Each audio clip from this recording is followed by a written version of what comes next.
नमस्कार मित्रों, study hub 96 पर आपका स्वागत है।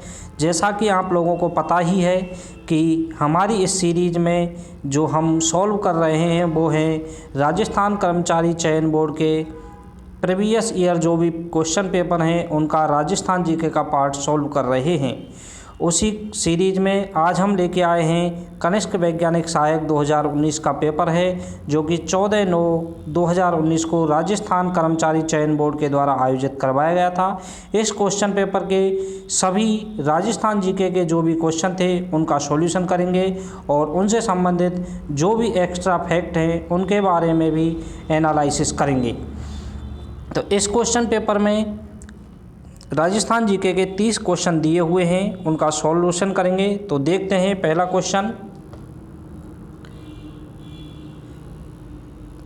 क्वेश्चन है मित्रों, 1905 में जयपुर में वर्धमान पाठशाला की स्थापना किसने करी? तो 1905 में जयपुर में वर्धमान पाठशाला की जो स्थापना है वो अर्जुन लाल सेठी के द्वारा की गई।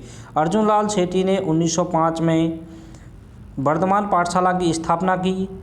अर्जुन लाल सेठी जो है ये जयपुर ज़िले से संबंध रखते हैं। इनका जो जन्म है वो 9 सितंबर 1880 को हुआ था। इनकी जो प्रमुख कृति हैं वो हैं महेंद्र कुमार और मदन पराजय। जो भी आपको एक्स्ट्रा फैक्ट बताए जाते हैं उनको आप याद रखें, क्योंकि आगामी परीक्षाओं में इनसे संबंधित क्वेश्चन पूछा जा सकता है। तो इसकी जो प्रमुख कृति हैं इनको आप याद रखें। एक तो है महेंद्र कुमार और दूसरी है मदन पराजय। नेक्स्ट क्वेश्चन देखते हैं, क्वेश्चन नंबर 2। जयपुर के किस ऐतिहासिक इमारत को यूनेस्को द्वारा वर्ल्ड हेरिटेज सूची में शामिल किया गया है? तो वर्ल्ड हेरिटेज सूची में जयपुर के जंतर मंतर को शामिल किया गया है। और इसी के साथ आप याद रखें कि इस हेरिटेज सूची में जयपुर के परकोटे को भी 2019 में शामिल किया गया है। जंतर मंतर जो है, जंतर मंतर जो बनवाया गया था वो राजा सवाई जयसिंह के द्वारा बनवाया गया था और इसके द्वारा 5 जगहों पर वेधशाला बनवाई गई थी: दिल्ली, जयपुर, उज्जैन, वाराणसी और मथुरा। जो जयपुर का जो जंतर मंतर है वो सबसे बड़ा है और मथुरा का जो है वो सबसे छोटा है।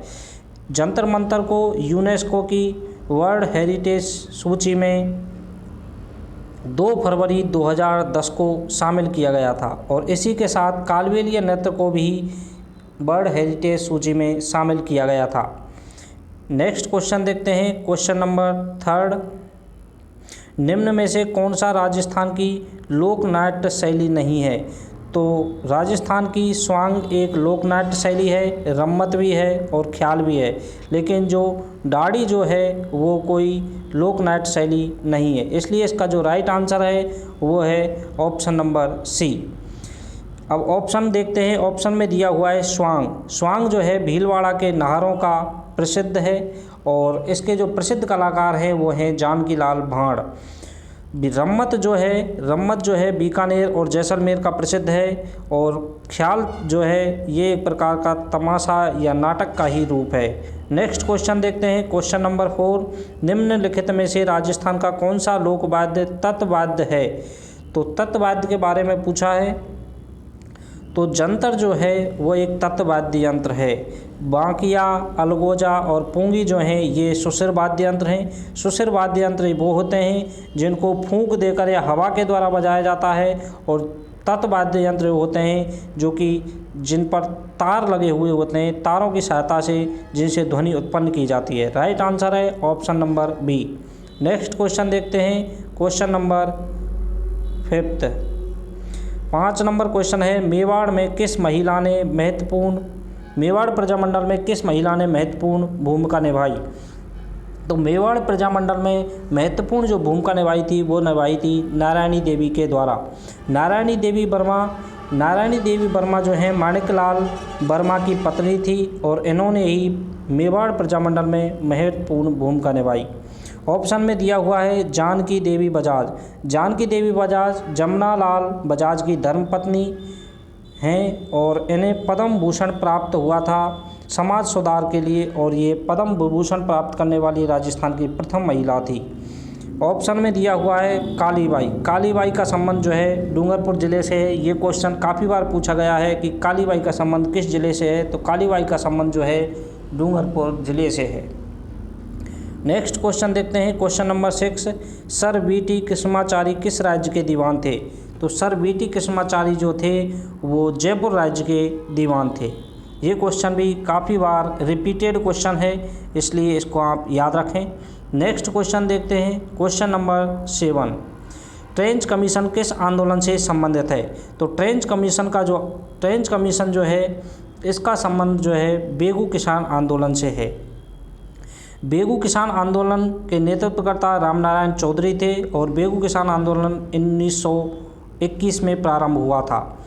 इस आंदोलन का संबंध रूपाजी और कृपाजी नामक 2 व्यक्तियों से भी है, जो कि इस आंदोलन के तहत ही शहीद हो गए थे। नेक्स्ट क्वेश्चन देखते हैं। नेक्स्ट क्वेश्चन से पहले इसमें जो भी ऑप्शन दिए हुए हैं उनके बारे में बात करते हैं। ऑप्शन में दिया हुआ है अलवर किसान आंदोलन। तो अलवर किसान आंदोलन जो हुआ था वो हुआ था 1921 में। और इसी के साथ आपको याद रखना है अलवर में एक नीमू चाणा किसान आंदोलन हुआ था, जो कि 14 मई 1925 को हुआ था। ये क्वेश्चन काफ़ी बार पूछा गया है, नीमू किसान आंदोलन कब हुआ? तो नीमू किसान आंदोलन जो हुआ था नीमू चाणा, वो हुआ था 14 मई 1925 को। ऑप्शन में दिया हुआ है जाट किसान आंदोलन। जाट किसान आंदोलन 22 जुलाई 1880 को हुआ था, मातृकुंडिया चित्तौड़गढ़ में। इन क्वेश्चनों के साथ साथ जो भी एक्स्ट्रा फैक्ट बताए जा रहे हैं उनको आप याद रखें, क्योंकि आगामी परीक्षाओं में जो भी क्वेश्चन बनेगा वो इन फैक्ट के आधार पर ही आपको दिखाई दे जाएगा। नेक्स्ट क्वेश्चन देखते हैं, क्वेश्चन नंबर 8, 1857 की क्रांति के समय राजपूताना के एजीजी कौन थे? तो एजीजी की फुल फॉर्म होती है, पहले तो ये जान लेते हैं, एजीजी की फुल फॉर्म है agent to governor general. AGG की फुल फॉर्म क्या होती है? Agent to governor general. तो 1857 की क्रांति के समय जो एजेंट थे वो थे जॉर्ज पैट्रिक लॉरेंस। तो इसमें राइट आंसर है ऑप्शन नंबर ए। तो एजीजी का जो कार्यालय है वो बनाया गया था 1852 में माउंट आबू में, और बाद में जो है इसका कार्यालय अजमेर लाया गया। नेक्स्ट क्वेश्चन देखते हैं, और ऑप्शन में दिया हुआ है मेजर वर्टन। तो मेजर वर्टन जो थे वो 1857 की क्रांति के समय कोटा के शासक के समय वो थे पॉलिटिकल एजेंट। कोटा में जो विद्रोह हुआ था उस समय वहाँ के जो पॉलिटिकल एजेंट थे वो थे मेजर वर्टन, और मेजर वर्टन और उनके 2 पुत्रों की हत्या कर दी गई थी 1857 की क्रांति के समय। नेक्स्ट क्वेश्चन देखते हैं, क्वेश्चन नंबर 9, हल्दीघाटी के युद्ध से पूर्व महाराणा प्रताप से समझौता करने के लिए अकबर ने निम्नलिखित में से किसे भेजा? तो हल्दीघाटी के युद्ध से पूर्व महाराणा प्रताप से समझौता करने के लिए अकबर के द्वारा अमीर जलाल खान को भेजा गया था। हल्दीघाटी के युद्ध से पूर्व महाराणा प्रताप के समझाने के लिए अकबर ने अमीर जलाल खान को भेजा था, इसलिए इसका जो राइट आंसर है वो है ऑप्शन नंबर बी। इसी के साथ बता दूं कि जो हल्दीघाटी का युद्ध हुआ था उससे पहले महाराणा प्रताप को समझाने के लिए अकबर ने 4 लोगों को भेजा था। पहले नंबर पर भेजा था जलाल खां को जून 1572 में। दूसरा व्यक्ति भेजा था मानसिंह, जो कि जून 1573 में भेजा था। और तीसरा व्यक्ति भेजा था भगवंत दास, सितंबर 1573 में। और चौथे नंबर पर भेजे थे टोडरमल, दिसंबर 1573 में। और उसके बाद युद्ध किया था, जो कि हल्दीघाटी का युद्ध हुआ था 18 अप्रैल 1576 में। नेक्स्ट क्वेश्चन देखते हैं, क्वेश्चन नंबर 10, मारवाड़ के किस शासक का पालन पोषण गौराधाय ने किया, जिसे मारवाड़ की पन्नाधाय भी कहा जाता है? तो मारवाड़ के शासक का पालन पोषण गौराधाय ने किया था, वो शासक थे शासक अजीत सिंह। अजीत सिंह का पालन पोषण जो है वो गौराधाय ने किया था, जिसे मारवाड़ की पन्नाधाय के रूप में भी जाना जाता है। नेक्स्ट क्वेश्चन है क्वेश्चन नंबर 11, निम्नलिखित में से किस सभ्यता में विकसित एवं सामरिक महत्व की किलेबंदी के अवशेष प्राप्त हुए हैं? तो विकसित एवं सामरिक महत्व की किलेबंदी के जो अवशेष हैं वो कालीबंगा सभ्यता से प्राप्त हुए हैं। और कालीबंगा से अगर आपसे पूछ लिया जाए इसी के साथ कि दोहरी प्राचीर और जोते हुए खेत के साक्ष्य भी कालीबंगा से ही मिले हैं। ऑप्शन में दिया हुआ है बैराट। बैराट जो है जयपुर में है, ये बाणगंगा नदी के किनारे विकसित हुई है और इसकी जो खोज है वो 1936 में दयाराम साहनी के द्वारा की गई। गणेश्वर सभ्यता कांतली नदी के किनारे सीकर जिले में स्थित है। इसकी खोज रतन चंद्र अग्रवाल के द्वारा 1977 में की गई और इस सभ्यता को ताम्रवती सभ्यताओं की जननी भी कहा जाता है। नेक्स्ट क्वेश्चन देखते हैं, क्वेश्चन नंबर 12 नंबर क्वेश्चन है, अलवर जिले के बहरोड और मुंडावर में कौन सी बोली बोली जाती है? तो अलवर जिले के बहरोड और मुंडावर में अहीरवाटी भाषा बोली जाती है। अहीरवाटी भाषा बोली जाती है। इसके साथ ऑप्शन में दिया हुआ है रागड़ी। रागड़ी जो है झालावाड़ व प्रतापगढ़ क्षेत्र में बोली जाती है। रागड़ी भाषा मालवी व मारवाड़ी का एक मिश्रित रूप है। हाड़ौती जो है हाड़ौती प्रदेश में कोटा, बूंदी, बारा और झालावाड़ क्षेत्र में बोली जाती है। मेवाड़ क्षेत्र में, उदयपुर, चित्तौड़गढ़ क्षेत्र में बोली जाती है। नेक्स्ट क्वेश्चन देखते हैं, क्वेश्चन नंबर 13, कृपाल सिंह शेखावत को किस कला को देश विदेश में पहचान दिलाने के लिए पद्मश्री से सम्मानित किया गया? तो ये बहुत ही आसान क्वेश्चन है क्योंकि ज़्यादातर एग्जाम में ये क्वेश्चन पूछ ही लिया जाता है। तो ब्लू पोट्री के लिए कृपाल सिंह को पद्मश्री से सम्मानित किया गया था। राइट आंसर है ऑप्शन नंबर ए। कृपाल सिंह शेखावत जो हैं ये राष्ट्रपति पद से भी सम्मानित हो चुके हैं, इसे भी आप याद रखें। और ब्लू पोट्री का जो श्रेय है वो मानसिंह प्रथम के समय भारत में आई थी और ब्लू पोट्री जो है चीनी मिट्टी के बर्तनों पर नीले हरे रंग की चित्रकारी की जाती है। ये आपको याद हो, अगर आपने पिछला सेशन देखा हो तो उसमें भी यही क्वेश्चन पुटअप हुआ था कि ब्लू पोट्री कहाँ की प्रसिद्ध है। तो ब्लू पोट्री जयपुर की प्रसिद्ध है क्योंकि ज़्यादातर क्वेश्चन रिपीट होते रहते हैं। नेक्स्ट क्वेश्चन देखते हैं, क्वेश्चन नंबर 14, निम्न में से किसे गुरु गोरखनाथ ने दीक्षा ली थी? किसने गुरु गोरखनाथ से दीक्षा ली थी? तो गुरु गोरखनाथ से जो दीक्षा ली थी वो जाम्बोजी के द्वारा ली गई थी। जाम्बोजी बिश्नोई संप्रदाय के प्रवर्तक माने जाते हैं और बिश्नोई संप्रदाय के जो लोग होते हैं वो 29 नियमों का पालन करते हैं। ऑप्शन में है संत चरणदास जी। तो संत चरणदास जी के द्वारा चरणदासी संप्रदाय की स्थापना की गई और इनकी प्रमुख पीठ जो है दिल्ली में है। और बिश्नोई संप्रदाय जो जाम्बोजी के द्वारा स्थापना की गई थी इसकी प्रमुख पीठ नोखा गांव बीकानेर में है। नेक्स्ट क्वेश्चन देखते हैं, क्वेश्चन नंबर 15, 8वीं शताब्दी में मेवाड़ में एक लिंगी जी मंदिर का निर्माण किसने करवाया?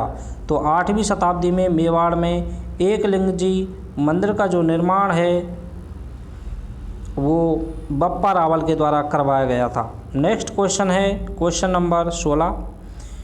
आप याद रखें कि इन वीडियो में जो भी आपको आंसर बताए जा रहे हैं वो सभी राजस्थान कर्मचारी चयन बोर्ड की फाइनल आंसर की के अनुसार ही बताए जा रहे हैं और जो भी एक्स्ट्रा फैक्ट बताए जा रहे हैं उनको आप याद रखें क्योंकि आगामी परीक्षा में जो भी कोई क्वेश्चन पूछा जाएगा वो इन क्वेश्चन के आसपास ही घूमता हुआ नज़र आएगा।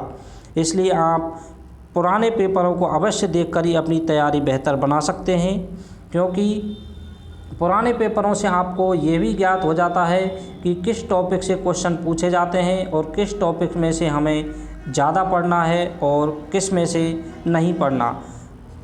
तो नेक्स्ट क्वेश्चन है 16 नंबर, राजस्थान में सदाबहार वन पाए जाते हैं। तो राजस्थान में जो सदाबहार वन हैं वो माउंट आबू में पाए जाते हैं। नेक्स्ट क्वेश्चन देखते हैं, क्वेश्चन नंबर 17, थार एक्सप्रेस मुनावाद से के मध्य चलती है? तो थार एक्सप्रेस मुनावाद से खोखरापार के मध्य चलती है। मुनावाब बाड़मेर में है और खोखरापार पाकिस्तान में है। ऑप्शन में दिया हुआ है अटारी। तो अटारी से लाहौर तक भी एक ट्रेन चलती है जिसका नाम है समझौता एक्सप्रेस। अटारी पंजाब में है और लाहौर पाकिस्तान में है। इसे भी आप याद रखें कि अटारी से लाहौर के मध्य भी समझौता एक्सप्रेस चलती है। नेक्स्ट क्वेश्चन देखते हैं, क्वेश्चन नंबर 18, मंकी वैली किसका नाम है? तो मंकी वैली के नाम से गलताजी को जाना जाता है। ये भी बहुत ही आसान क्वेश्चन है, अधिकतर पूछ ही लिया जाता है। मंकी वैली के नाम से गलताजी को जाना जाता है। गलताजी जो है रामानंदी संप्रदाय की प्रमुख पीठ है और रामानंदी संप्रदाय की जो स्थापना है संत रामानंद जी के द्वारा की गई थी। नेक्स्ट क्वेश्चन देखते हैं, क्वेश्चन नंबर 19 है, राजस्थान में किस स्थान पर प्रतिवर्ष 12 सितंबर को वृक्ष महोत्सव मनाया जाता है? तो ये क्वेश्चन जो है पिछला जो क्वेश्चन पेपर मैंने सॉल्व करवाया था उसमें भी पूछा गया था कि राजस्थान में प्रतिवर्ष 12 सितंबर को यही सेम क्वेश्चन पूछा गया था। तो 12 सितंबर को खेजड़ली महोत्सव मनाया जाता है। खेजड़ली महोत्सव जो है ये बिश्नोई संप्रदाय के लोगों द्वारा मनाया जाता है। अमृता देवी के जो शहीद हुई थी पेड़ों की रक्षा के लिए, उसी की याद में ये हर साल 12 सितंबर को वृक्ष महोत्सव मनाया जाता है। और बिश्नोई संप्रदाय के जो प्रवर्तक हैं वो हैं संत जाम्बो जी। नेक्स्ट क्वेश्चन देखते हैं, क्वेश्चन नंबर 20। क्वेश्चन नंबर 20 है, निम्नलिखित में से कौन से जिले में सर्वाधिक परती भूमि पाई जाती है? तो सर्वाधिक जो परत वाली भूमि जो पाई जाती है वो पाई जाती है जोधपुर जिले में। जोधपुर जिले में सर्वाधिक परती भूमि पाई जाती है। नेक्स्ट क्वेश्चन देखते हैं, क्वेश्चन नंबर 21, निम्नलिखित में से कौन सा जिला शुष्क पश्चिमी कृषि जलवायु प्रदेश में सम्मिलित किया जाता है? तो शुष्क पश्चिमी कृषि जलवायु प्रदेश में बीकानेर जिले को सम्मिलित किया गया है। राजस्थान में जलवायु प्रदेशों के आधार पर राजस्थान को 10 भागों में और मुख्यतः 5 भागों में बांटा गया है। तो बीकानेर जिले को शुष्क पश्चिमी कृषि जलवायु प्रदेश में सम्मिलित किया गया है। नेक्स्ट क्वेश्चन है, क्वेश्चन नंबर 22, राजस्थान की कुल स्थलीय सीमा है? तो राजस्थान की जो कुल स्थलीय सीमा है वो है 5920 किलोमीटर। 5920 किलोमीटर में से 1070 किलोमीटर जो सीमा है वो पाकिस्तान के साथ लगती है, जो कि अंतर्राष्ट्रीय सीमा है। और पाकिस्तान और भारत की जो अंतर्राष्ट्रीय सीमा है उसको रेड क्लिफ के नाम से जाना जाता है। और बाकी 4800 जो 50 किलोमीटर जो सीमा है वो अन्य राज्यों के साथ लगती है, जो कि अंतर्राज्यीय सीमा है। नेक्स्ट क्वेश्चन देखते हैं, क्वेश्चन नंबर 23, कितने राज्यों की सीमाएं राजस्थान से लगती हैं? तो राजस्थान की जो सीमाएं हैं वो 5 राज्यों से लगती हैं। 5 राज्य कौन कौन से हैं? वो हैं पंजाब, हरियाणा, उत्तर प्रदेश, मध्य प्रदेश और गुजरात। राजस्थान की जो सीमा है गुजरात के साथ, मध्य प्रदेश के साथ सबसे अधिक 1600 किलोमीटर और पंजाब के साथ 89 किलोमीटर लगती है। इसे भी आप याद रखें। नेक्स्ट क्वेश्चन देखते हैं, क्वेश्चन नंबर 24, राजस्थान में निम्न में से कौन सी नदी सदावाहिनी है? तो ये क्वेश्चन काफ़ी एग्जाम में पूछा गया है। तो राजस्थान में जो सदावाहिनी नदी है वो है चंबल नदी। चंबल जो नदी है इसका उद्गम जाना पाव की पहाड़ी एमपी से होता है और इसकी कुल लंबाई जो है वो 965 किलोमीटर है। राजस्थान में केवल मात्र ये 135 किलोमीटर बहती है। राजस्थान में चौरासीगढ़, चित्तौड़गढ़ में ये प्रवेश करती है और इसे चरमंडवती, कामधेनु आदि नामों से भी जाना जाता है। ऑप्शन में दिया हुआ है बाणगंगा। बाणगंगा बैराठ, जयपुर से निकलती है। इसे अर्जुन की गंगा और रुंडित नदी के नाम से भी जाना जाता है। ऑप्शन में है घग्गर नदी। घग्गर शिवालिक की पहाड़ी हिमाचल प्रदेश से निकलती है और राजस्थान में टिब्बी नामक स्थान हनुमानगढ़ में प्रवेश करती है। कांतली नदी खंडेला की पहाड़ी सीकर से निकलती है और इसी के पास गणेश्वर सभ्यता विकसित हुई। नेक्स्ट क्वेश्चन देखते हैं, क्वेश्चन नंबर 25, केंद्रीय भेड़ एवं ऊंट अनुसंधान केंद्र अवस्थित है? तो केंद्रीय भेड़ एवं ऊंट अनुसंधान जो केंद्र है वो अंबिकानगर, टोंक में स्थित है। राइट आंसर है ऑप्शन नंबर सी। और जो ऑप्शन में दिया हुआ है जोहड़बीड़, और जो जोहड़बीड़ है यहाँ पर केंद्रीय ऊंट प्रजनन एवं अनुसंधान केंद्र स्थित है। नेक्स्ट क्वेश्चन देखते हैं, क्वेश्चन नंबर 26। राजस्थान में गारनेट के भंडार पाए जाते हैं। तो राजस्थान में जो गारनेट के जो भंडार हैं वो टोंक ज़िले में पाए जाते हैं। सवाई माधोपुर में सीसा जस्ता के भंडार पाए जाते हैं। चौथ का बरवाड़ा नामक स्थान पर। जयपुर में लोहा पाया जाता है, मोरीजा विनोला जयपुर में। नेक्स्ट क्वेश्चन देखते हैं, क्वेश्चन नंबर 27 है, निम्न में से कौन सी एक राजस्थान की अंतः प्रवाह नदी नहीं है। इस क्वेश्चन में पूछा गया है कि राजस्थान में ऐसी कौन सी नदी है जो कि अंतः प्रवाही नदी नहीं है। तो कांतली नदी अंतः प्रवाह की नदी है, सावी भी अंतः प्रवाह की नदी है और कांकनी भी अंतः प्रवाह की नदी है, लेकिन सागी जो नदी है वो अंतः प्रवाह की नदी नहीं है। इसलिए इसका जो राइट आंसर है वो है ऑप्शन नंबर डी, सागी नदी। अब ऑप्शन में जो जो नदियाँ दी हैं उनके बारे में जानकारी लेते हैं। कांतली नदी खंडेला की पहाड़ी सीकर से निकलती है और चूरू में जाकर ये विलुप्त हो जाती है, इसलिए ये अंतः प्रवाह की नदी है। दूसरी है सावी नदी सेवर की पहाड़ी जयपुर से निकलती है और गुड़गांव हरियाणा में जाके विलुप्त हो जाती है। तीसरी है कांकनी जो नदी है वो कोटारी गांव जैसलमेर से निकलती है और बुद्ध झील का निर्माण करते हुए विलुप्त हो जाती है। और ये मात्र एक ऐसी नदी है जो राजस्थान की सबसे छोटी नदी है, जो मात्र जैसलमेर ज़िले में ही बहकर विलुप्त हो जाती है और केवल 17 किलोमीटर बहती है। नेक्स्ट क्वेश्चन देखते हैं, क्वेश्चन नंबर है 28। पार्वती सिंचाई परियोजना निम्नलिखित जिलों में से किसके लिए लाभप्रद है। तो पार्वती जो सिंचाई परियोजना है वो धौलपुर ज़िले के लिए लाभप्रद है। पार्वती सिंचाई जो परियोजना है वो धौलपुर ज़िले में संचालित है। नेक्स्ट क्वेश्चन देखते हैं, क्वेश्चन नंबर है 29 क्वेश्चन है, राजस्थान में शुष्कतम जिला कौन सा है। तो राजस्थान में जो सर्वाधिक शुष्कतम जो जिला है वो है जैसलमेर शुष्कतम जिला है।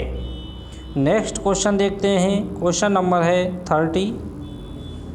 क्वेश्चन नंबर 30 है, एक तरफ दे रखे हैं मृदा के प्रकार, दूसरी तरफ दे रखे हैं जिले। तो इसमें पूछा है सही सुमेलित है, इसमें सही सुमेलन पूछा है। तो इसमें जो सही सुमेलन है वो है एंटीसेप्टिसोल, जो कि भीलवाड़ा और पाली में पाई जाती है। इसलिए इसका जो राइट आंसर है वो है ऑप्शन नंबर सी, वर्टिसोल जो है काली मिट्टी होती है जो कि हाड़ौती क्षेत्र में पाई जाती है, कोटा, बूंदी, बारा, झालावाड़ क्षेत्रों में। उसी के साथ अल्फीसोल्स जो है, इसे जलोढ़ दोमट मिट्टी के नाम से जाना जाता है। ये राजस्थान के पूर्वी राजस्थान क्षेत्र में पाई जाती है। और इंसेप्टिसोल्स और एरिडीसोल्स जो हैं ये पश्चिमी राजस्थान में पाई जाने वाली मिट्टियां हैं। इसलिए इसका जो राइट आंसर है वो है ऑप्शन नंबर सी। तो ये हमारे 30 महत्वपूर्ण क्वेश्चन थे जो कि इस क्वेश्चन पेपर में दिए हुए थे। इन सभी का हमने डिस्कस कर लिया। तो अगर आपके लिए ये सेशन पसंद आया हो तो आप लाइक कर सकते हो, सब्सक्राइब भी कर सकते हो और शेयर कर सकते हो। अगर पसंद नहीं आया है तो आप डिसलाइक करके रीज़न ज़रूर बताएं। अगर आपने पिछले जो सेशन हैं वो नहीं देखे हैं तो उनको भी प्लीज़ देख लीजिए। और जो भी ये सेशन बनाए जा रहे हैं ये सभी आगामी परीक्षाओं के लिए महत्वपूर्ण सेशन होंगे, इसलिए आप इन्हें अवश्य देखें और अन्य अपने मित्र दोस्तों तक भी इसे शेयर करें। Thank you for watching my video.